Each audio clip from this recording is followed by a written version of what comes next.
Jr. Day.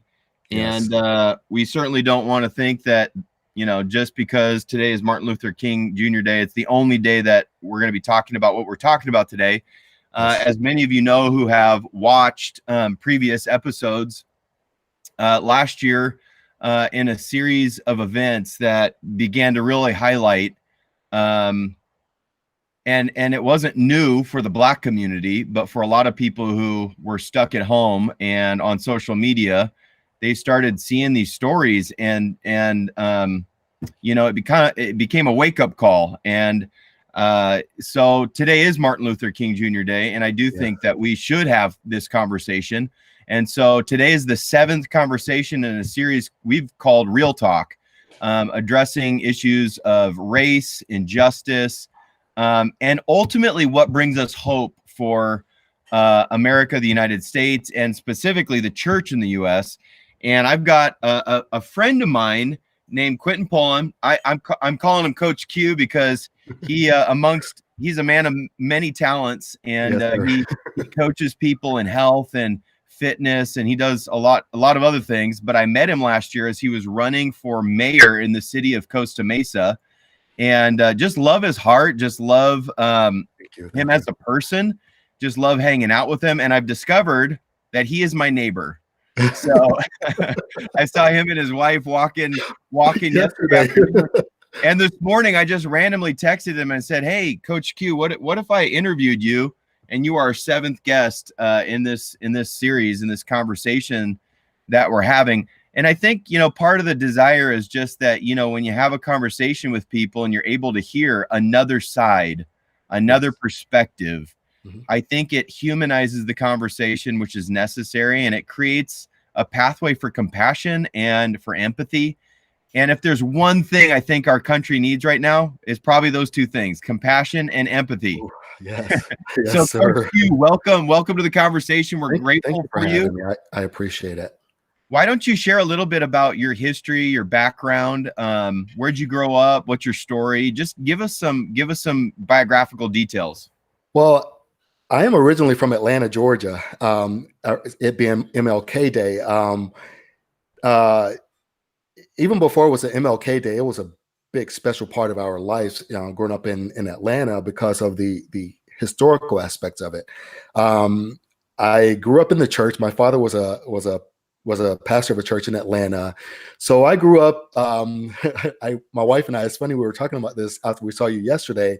I says, I grew up going to church, choir rehearsal during the week, Bible study during the week, Sunday school on Sunday, and then church. And so, if you've ever been to a Black church, you're going to be there for a whole day, man. So that's my experience, growing up. But some of the things that my father taught me growing up was, I didn't find this out until I was an adult and my grandmother had passed away, but my grandmother was an orphan, his mother. And in their neighborhood, now we spent a lot of time at my grandmother's house. In their neighborhood, my grandmother used to feed homeless people, and I would always see just random people coming by our house. Hi, Miss Pullen. Hi, Granny. They used to all call her Granny. And she would make a plate for whoever came by her house, and that's how I grew up. And I grew up in my own house with my father. There was always somebody there that he was counseling. It was our house whether it be a neighbor, a church member, whoever it was. And my parents owned a florist business growing up. And so, it was one of the most heart-wrenching things for me was when my father passed away. I was in Atlanta and I was at the florist shop, and a guy came by and he was like, "Hey, where's that short man?" And I go, "You mean my dad?" And he goes, "Yeah." He goes, Yeah. Like, Bill. And I'm like, "Yeah." Like, I hate to tell you, he passed away, And this guy who was, the guy had on hip hop culture clothing and things like that. You would think that, he was not like a upstanding guy. Kind of had this kind of drug dealer feel to him. But he burst into tears, man. And I hugged the guy, and it was one of the most humbling things, but it was also one of the things that made me appreciate my father even more, and the lessons that he taught me. I'm 50 years old, man. And what I tell people is Atlanta was a lot different than it is now. The world was a lot different than it is now. When I was a kid, there was places in that told by my father, you can't go to these places, because if we went to those places, we risk basically risk our life, man. And so he had that conversation with us, and I'm fortunate enough with my daughter. I've never had to have that kind of conversation with her. I've never had to have. I have friends that I talk to that have never had to have that conversation of, where you go. Ironically, I follow Soledad O'Brien on Instagram and Facebook and all these different things. And she put up a post yesterday. She said that a friend of hers was traveling from Connecticut to Florida. He was going to stop overnight in Virginia. Virginia, to sleep the night. And he called the hotel to make a reservation.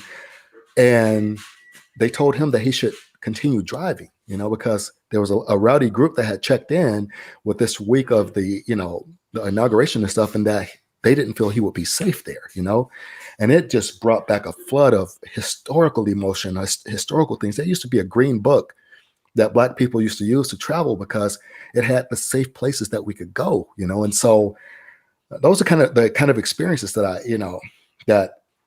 never. I put a post, I think, on Facebook a few weeks ago, and I said this, and you look at the Black community in America. We are watching now Black men being mowed down by police officers and whatnot, white supremacists, whatever it might be. But my father watched the same thing. His father watched the same thing. My great grandfather, which is an interesting story, was half white, half Black. He was born in the 1800s, and his father was white. His mother worked for the family. His mother was kicked out of the house because his father had an affair with her. He never knew growing up that his father was raising him, because his father, it was a taboo thing, so he was this mixed kid being raised in a white family. And, so that's my lineage. I saw as a kid, my great grandfather showed me marks on his back where he'd been whipped. So I saw this stuff, man. This is the part of my life that these are lessons to me. These are things that have guided me in my life to stay careful of the places that I go, and so, yeah, I didn't mean to be long-winded, man. I'm sorry, but this is part of who I am and part of things that I've experienced in my life, No, I think this is exactly why I wanted to have you on, Coach Q. Mm-hmm. I think these are the things that people, sometimes it's just ignorance. They just don't know. And I want to give people an opportunity to hear the stories, hear the way that this has shaped you and shaped, the person that you are. And I think, yes, you referenced your dad already. Yes. Why don't you talk a little bit about your dad? How did all of this shape him? What did his life path become, and then how has your dad shaped you? Oh, my mother and father tell this story, and I wish I could pop up a picture to show you their wedding. My mother's very, very light skinned. My mom pretty much looks white.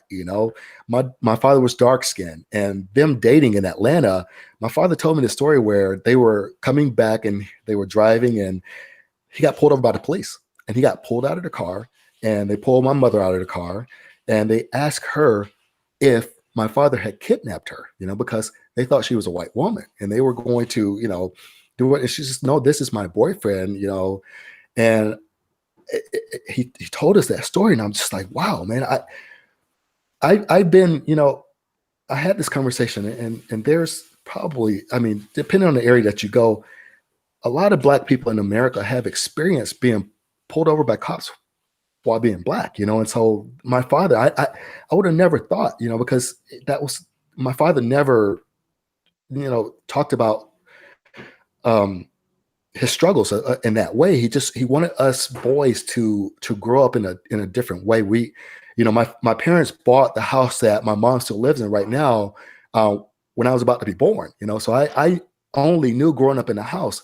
Now, I didn't know, and here's the craziest thing, I thought that we were a pretty well-to-do family, but I remember having blocks of government cheese, and and making sandwiches with that kind of stuff. And I remember, that my entire life, both my parents worked, and so my parents wanted to make sure that we were safe. And in the mid 80s, my father ended up becoming an ordained minister, and so it was one of those things where he felt this need and desire from, I guess this would be, because my father was a very, very friendly guy. People would come to him for advice, quite often. And so he said that he was called by God to be a preacher. And I was like, wow, okay. So I'm a PK, I'm a preacher's kid. And so, like I said, we grew up in the church, but my father, he wasn't the type, he always encouraged us to be free thinkers, and so even in my later years, and I'll tell you, growing up in the church, I had a million questions. I had a million questions about, why are they Catholic? Why are we Baptists? Why are they Christian? Why are they Lutheran? All these different things. So what do they do in those churches that we don't do in this church? And so I wanted to know. And so when I joined the Marine Corps out of high school, the first thing that I did was I went to a Seventh-day Adventist church, when I got to my first duty station. I went to a Catholic service. I wanted to know what was going on. And I was like, Catholic service, not for me. It's way too long. It's almost as long as Black church, And so my father instilled that curiosity in me for knowing the religion stuff and keeping that in my heart. And so all the teachings I tell people this all the time, man. If you are learning from your church, that stuff should manifest on the outside. So the things that you do in your life should be a manifestation of those lessons that you're learning. And so there shouldn't ever be a point where, God says, love everybody, there should never be a point where you're like, I hate somebody. Someone said to me, I was having a discussion last night and someone says to me, oh, you hate Trump. And I go, no, I don't. I don't hate anyone. I don't hate any person ever. I don't hate, maybe, fried broccoli or something like that. But, I don't have it in me to hate people, animals, or God's creations. And so what I learned in my life was love, and so that is the thing that my parents taught me. I'm grateful that 41 years before my father passed away, my parents were married for 41 years, and so, you see something like that. And that's a great example that I try to, my wife and I, we volunteer for Big Brothers and Big Sisters of Orange County. We weren't able to have kids of our own. I have a stepdaughter through my first marriage, but we felt like, listen, the love that we have in our hearts and the people that we are, we want to give back as much as we can to help shape a better community, a better world, And so my father told us to always be aware of our impact and to your word is what counts. And so, those are the things and the lessons that I take with me all the time. And I try to, I'm not going to say that I've always been a perfect person in my life. And I don't think anyone has, but I try to understand that I always have a chance to be better, and I think those are the lessons that came from my mom and dad, What is your favorite characteristic of your dad? I mean, if you could just describe a characteristic of his man, it would be his strength and his compassion, man. My father died of cancer, and if you've ever seen anyone die of cancer, it's a hard death, man. It's one of the most humbling things to see. My father, who was this pillar of strength in our family, whittled down to 110 pounds when he passed away, and he couldn't bathe himself, couldn't clean himself or anything like that. And I, those are the things, man, that his strength, even during those times, I remember having conversations with him when I was here in California, and he's like, oh, I'm all right. I'm going to be fine. He was in the bed, man. And I'm like, he wasn't getting out of it. But his faith, his faith kept him knowing that he was actually going to be fine. And so, it taught me a lesson. His death, it really, really hit me hard, but also taught me that that's a part of life. Death is a part of life. And so we miss our loved ones when they pass away, but that's a selfish thing. I appreciate more the life that I was able to share with my dad and the things that I was able to do with him. You know, he was only able to make it out here. I've lived here in California, man, for almost 30 years now. He was only able to make it out here to see me one time, you know, and you know, I took him to the Angels game. You know, we walked around and took him to the beach, and we did so much stuff. We did so much stuff together that you know, that those times is invaluable for me. It's locked in, you know. That's one of the things that you and I have talked about. I lost my dad at age 25, also to brain cancer. So I know how hard it is to see someone that you respect and love so much it just feels humiliating to see that. But it also makes you just love and appreciate them that much more. So yes, you moved out to California.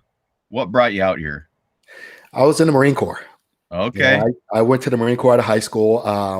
And my first duty station was 29 Palms. I went to school in 29 Palms. I was in 29 Palms for like a year, you know? And so, you know, I got the full experience of Palm Springs spring break, and I had a motorcycle and I cruised all over California. And I left here and went to Japan, you know, stationed in Japan for a little while.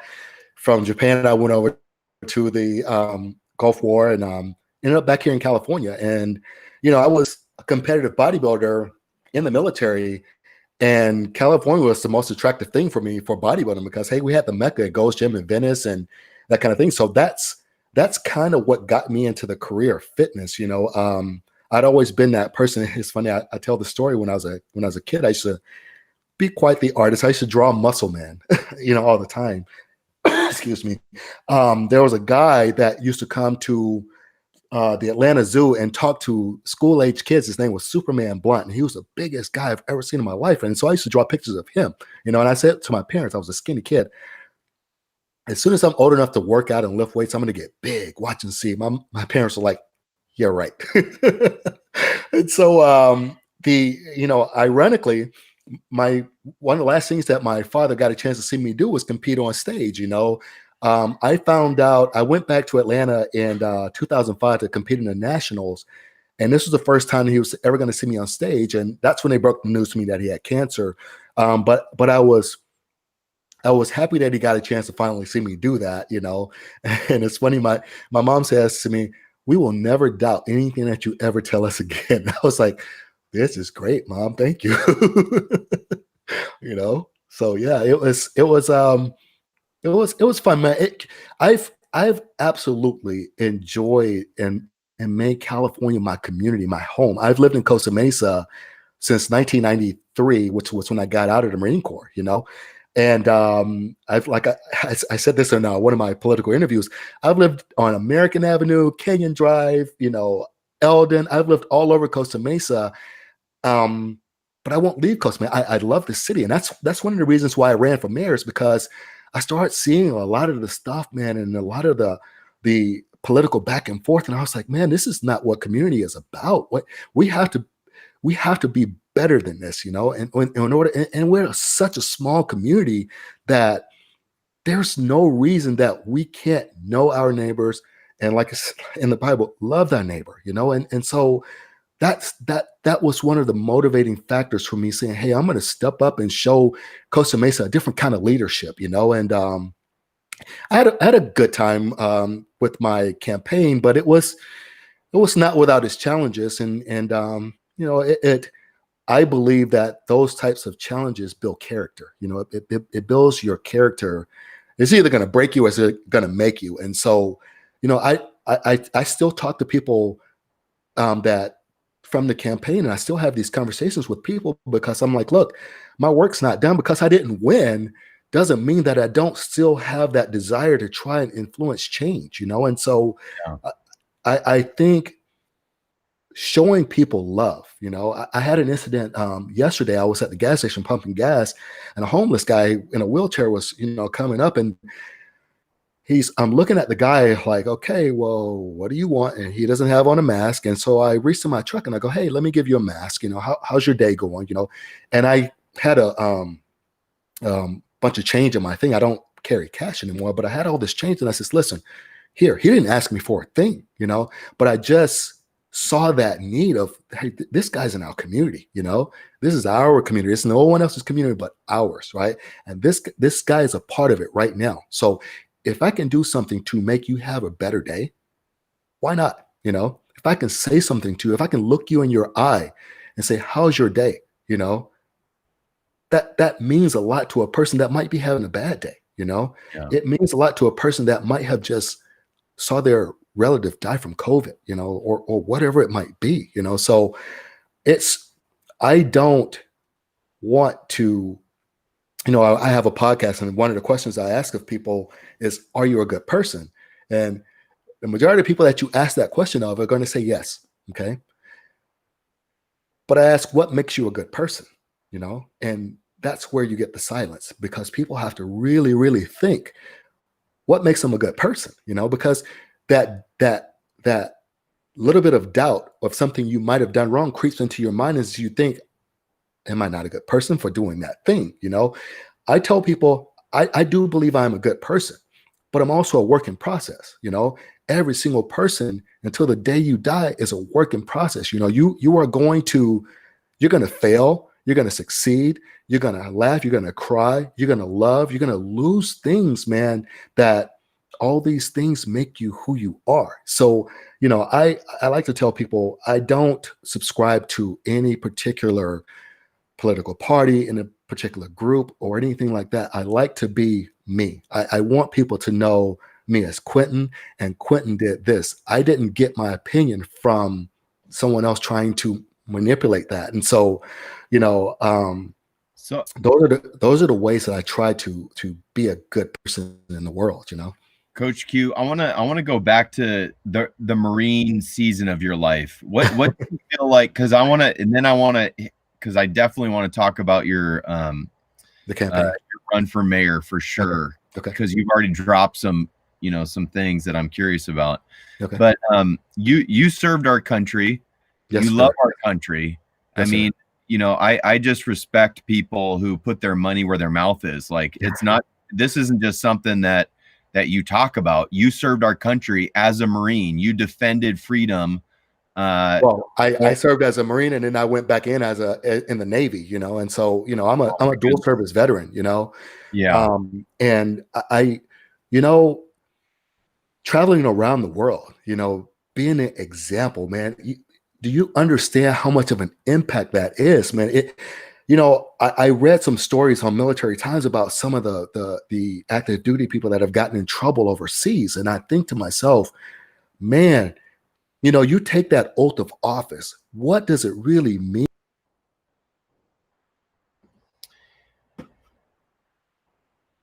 Well, it looks like I think Quentin just accidentally popped off, but I'm going to wait for him to join back up, and he is going to finish that thought. There he is. Yeah, so he's going to 3, 2, 1. Here he comes. All right. So Hey, I don't know what happened there. Your internet must not like the connection. So, I guess. talking traveling, serving as a Marine. Yeah.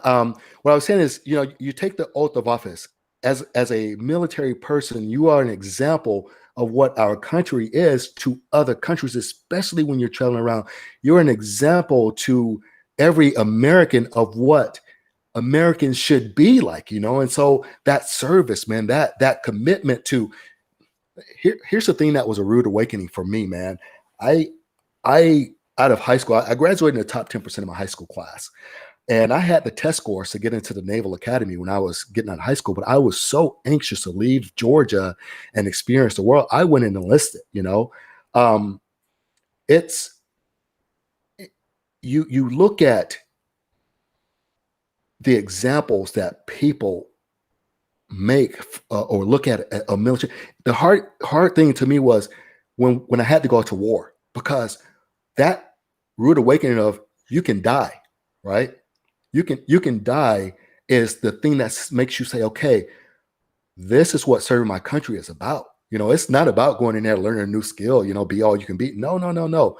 You signed up so that if there's an incident domestically or internationally that you have to be in, you signed up to say, yes, I'm going to do that. And so that lesson came to me after Desert Storm. And I was like, wow, that this, when you're signing your life insurance policy, and your will stuff, you're like, oh wow, this is what this is about, And so I still hold that very, very dear to my heart, man. I said to my wife, I don't believe in killing, And so if at 50 years old, if I had it to do again, I don't know where I would be. I would try to serve in some aspect, but I'm not sure that I could pull the trigger to take another life because, God says don't do that, God says don't do that. He doesn't ever give an example to do it, So it's a hard space to be in when you're saying God says don't do this, and then you signed up to do that, right? And so it's a hard thing to kind of balance. But I don't, at this age, I don't know if I would have that same how can I say, desire to go out and grab my gun and jump on the front lines. I don't know, but I do respect the people that have to put their lives on the line that way, man. I train police officers, I train FBI agents. I've gotten a chance to work with some pretty elite people and be in some pretty elite units. And it's a special breed, man. It's a special kind of thing to say, I'm willing to give up my life to protect you, Yeah, for sure. I was pastoring in Clarksville, Tennessee, and we had the group that literally flew into Afghanistan and did the job with Osama bin Laden. There's definitely tensions to balance, but I want to explore a little bit about military life and what it does to blacks, whites, Hispanics, Asians, whatever, when they are serving together, when they go through boot camp together. What does that process do for individuals who are willing to, bleed for each other, to die for their brothers and sisters in arms?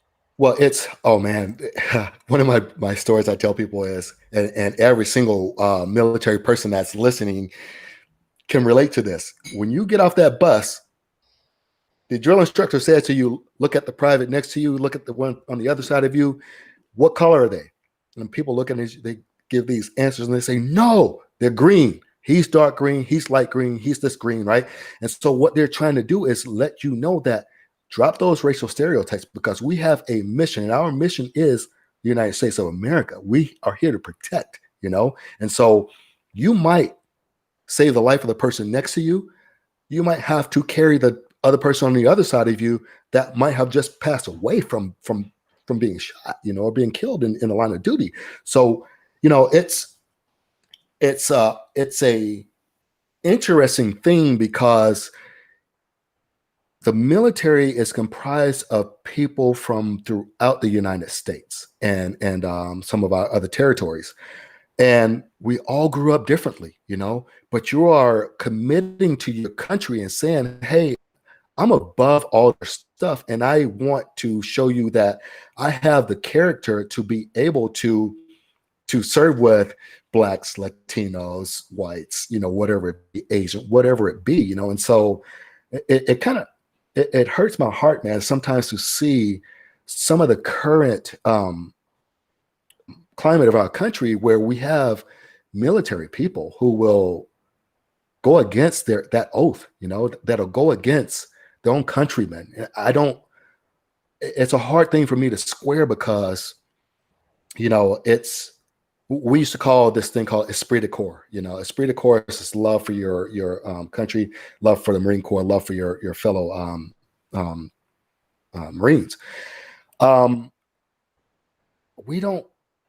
We're not displaying a lot of that right now. We are digging foxholes and separating ourselves so much now that we don't even respect our veterans the same way. And I will use this as a little bit of a transition into one of the first questions that I got when I was running for mayor was, what qualifies you to be mayor? And I was like, holy crap. I remember seeing that. question. Yeah. And I was like, oh, why do you ask that question? Because, you know, anyone who knows me, anybody that even pops onto my social media stuff, see that I'm a military guy, you know. Yeah. I've served. I've been serving my whole life. I posted a picture from my high school. From ninth grade until senior year of high school, I went through the JROTC program, and I worked my way up through the ranks to be the cadet commander. You know, that's an accomplishment. And when I went into the Marine Corps, I went into the Marine Corps already possession rank, you know, because of the work that I had done in the JROTC. I spent my summers in high school going to Fort Bragg and other bases on the East Coast to play, and because JROTC is Army, I used to play Army, you know, during my summers and learn what the benefits and what the military life was going to be like. And so, you know, to have someone ask me what qualifies you to be mayor, it's like, wow, I'm an American citizen, man. Yeah. What more qualifications do I need? You know, and then the question from there turned to Black Lives Matter. And you know, I tell my wife I pay attention to everything, you know. I pay attention to everything. I noticed you in your yard before you noticed me walking by yesterday because I'm always scanning, you know. And you know, no other candidate was asked questions about Black Lives Matter except me, you know. And so when I gave the answer of I'm a Black life, man, you know, how do you want me to feel about my life? You know, it was, I got some emails and some people saying, if you don't denounce this and if you don't denounce this, I would never vote for you. And I'm thinking to myself, wow, really? You know, would you denounce, you know, I, what makes you that uncomfortable about me just saying I'm a Black life and I matter? You know, that's a no-brainer. You know, am I out here protesting, marching, and no, I'm not doing that, you know.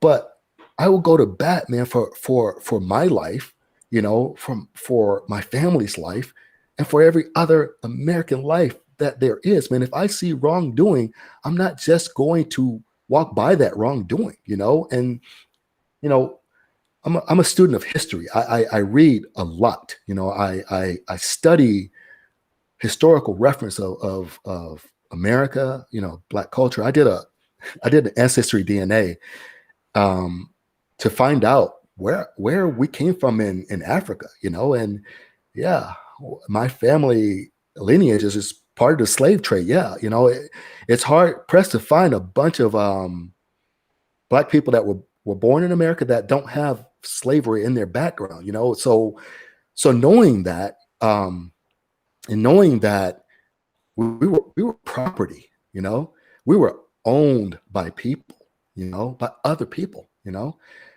Knowing that, and then you look at our Constitution and it says things about equality, you know. You can't be a human being and say that there's equality when that human being does not have the same rights that you have. And so I don't care if it's a gay person, a straight person, whatever it is. Equality is equality. We all deserve the same rights. And that's the most basic thing, man. It's like, if you have the right to run down the block, so should I. I should not have a police officer gun me down because I ran down the block. I should not have my neighbors gun me down because I ran down the block, you know, or even try to stop me, you know, because you have a question about something that I'm doing, you know. It's not your business. If I am minding my business, if I'm not a public danger, then you should just leave me alone, you know, or say, hi, neighbor, how are you? You know, because that's how we're going to get rid of the stigma of people thinking that this person's bad, that person's bad. Most people are afraid of the unknown, you know. And so what I say to people is, and trust me, I grew up in an area of Atlanta that was Black. I had one white kid in my high school, and he was a year older than I was, and he graduated, and then there was no more white kids in my high school, you know. And so But I worked. I had the opportunity because my father instilled a work ethic in me. At 15 years old, I started working at an amusement park in Georgia, Six Flags Over Georgia. Six Flags Over Georgia has from all over the Atlanta area working there. So I had white friends, black friends. I hung out with everybody. You know, two of the coolest dudes I met were skateboarders that came out from California to do a show out there. And my cousins, my brothers, and we took them around and had a lot of fun with those guys. You know, we didn't think of what color they were, you know? And so these are the things, man, where I go, listen, it's hard pressed here in Costa Mesa. And I'm just going to use this as a very, very small snippet. It's hard pressed for you to go around in Costa Mesa and not see somebody of a different race. You know, if your circle of friends does not include somebody of a different race in Costa Mesa, why not? You know, have you not had the compassion, the understanding to actually say hi to your neighbor that's different, invite them over to have a glass of Kool-Aid or something, right? Have a conversation about, you know, something, you know, other than politics, you know. You don't have to draw this line because all of our basic needs are the same, you know. All of our basic needs are the same. Quentin, I know I want to draw from your dad's pastoral ministry here. Yes, sir.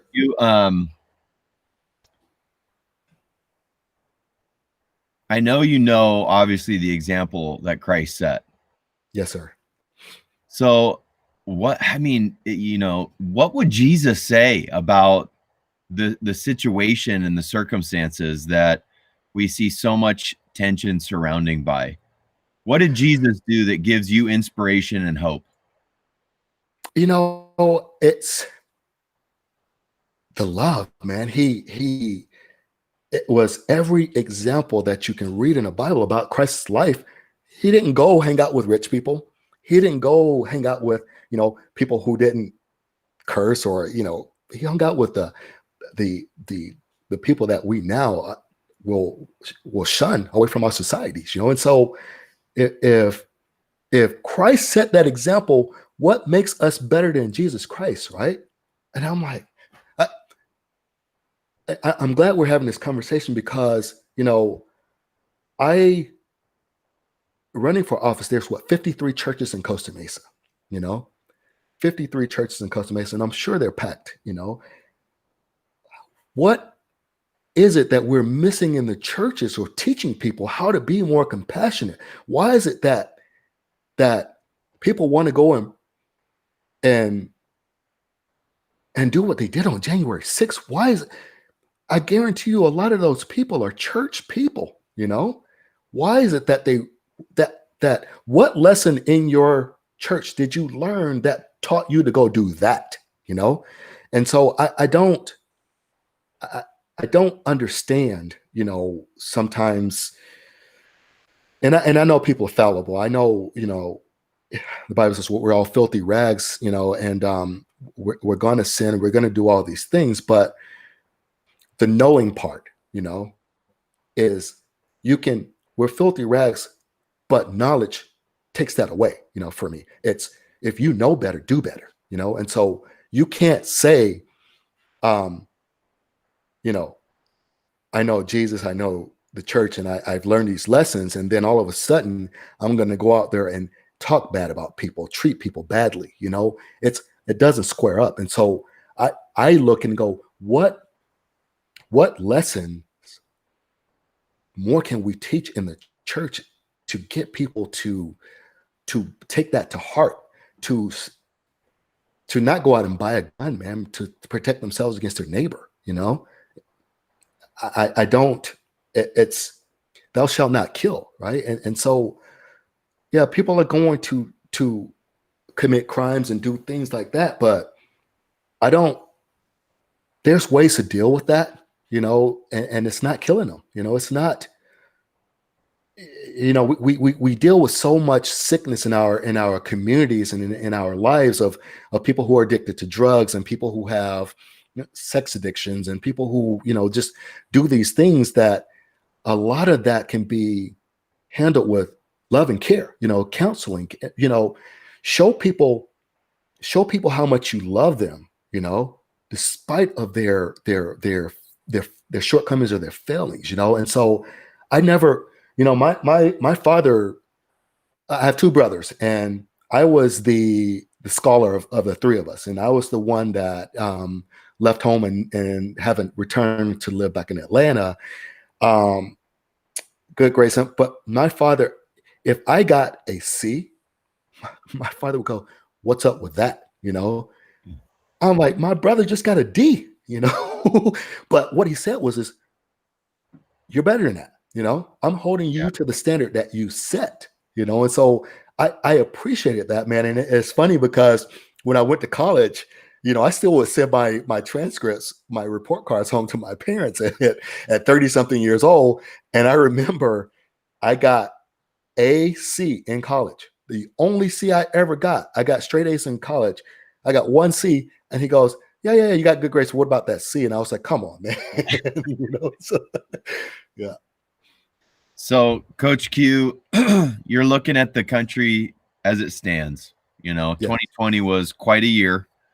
Hopefully, Yes. we've learned. Hopefully, we're growing. Yes. But sometimes I'm just guessing that you go to bed disappointed, by what you're experiencing, seeing, hearing, social media. Yeah. What Yeah. is it that you hope people learn from 2020 heading into 2021? What is it that you hope to see this week? What tomorrow? There's going to be a big transition of power in the government. A new Yeah. president is going to take office. What do you hope is yielded in 2021, especially as it relates to being Black in America? Oh, you know, I think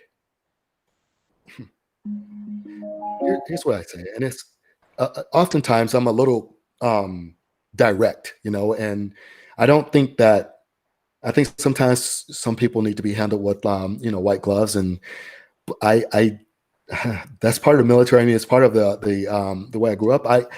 I think that people have to face hard truths.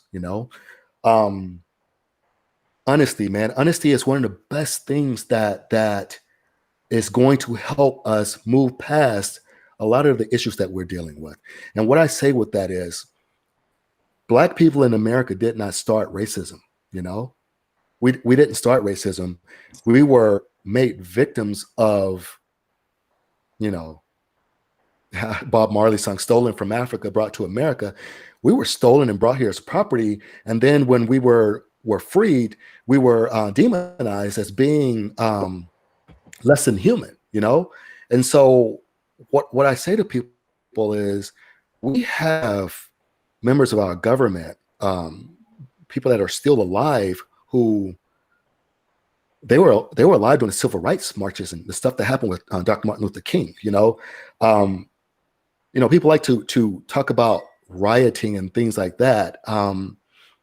I made a post a couple of days ago, and I said, we can rewind to the 60s and see, Black people being sprayed with hoses, sick dogs on them, and all kinds of things, and that's 50 years ago, and so we have people that are still alive who took part in those kind of things. We have people whose parents, did those things to people. And so I say that we have to be honest first. We have to be honest about American history and about the impact on Black people. We started this conversation talking about me and my blood pressure issues. And, it's one of the things that, my wife and I had this conversation. Sometimes people get turned off by the passion that Black people speak with. And what I say to them is, look, if you understand the amount of pain that the Black community has experienced for all these years in America, and the amount of pain that we're still experiencing, watching people die at the hands of police, and then watching the police be afraid of, people with weapons. And,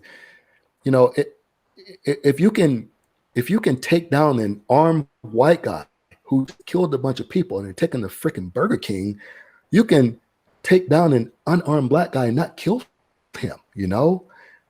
So I'm hopeful because, you know, people will bring up the Black Lives Matter protests over the summer. Black Lives Matter has been around since 2010. In the beginning, it was just black people, you know, but black people were almost far outnumbered by other races in these protests nowadays. And so that's for me, man, that's hope. That's people starting to get it.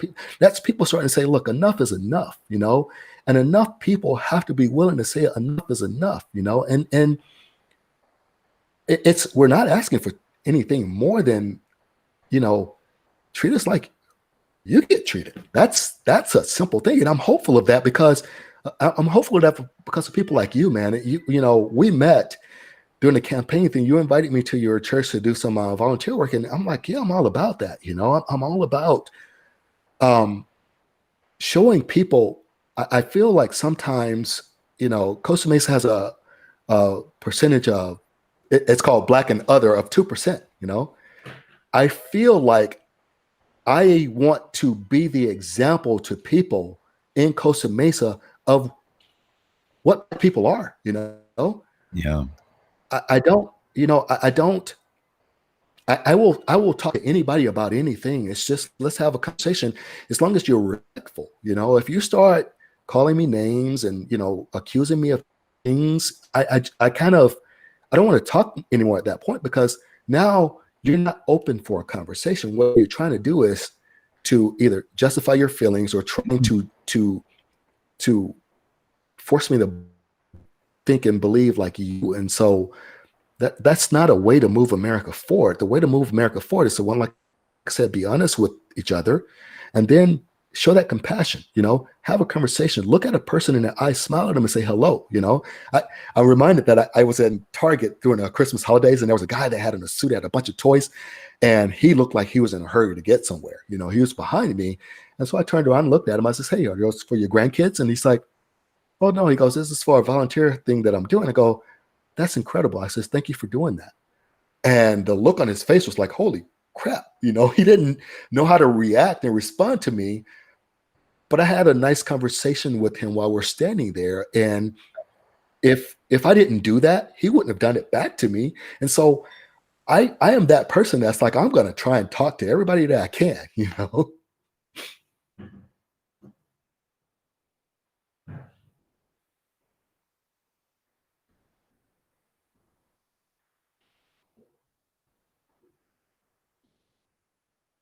So now it's, if you guys are still watching, it's his turn.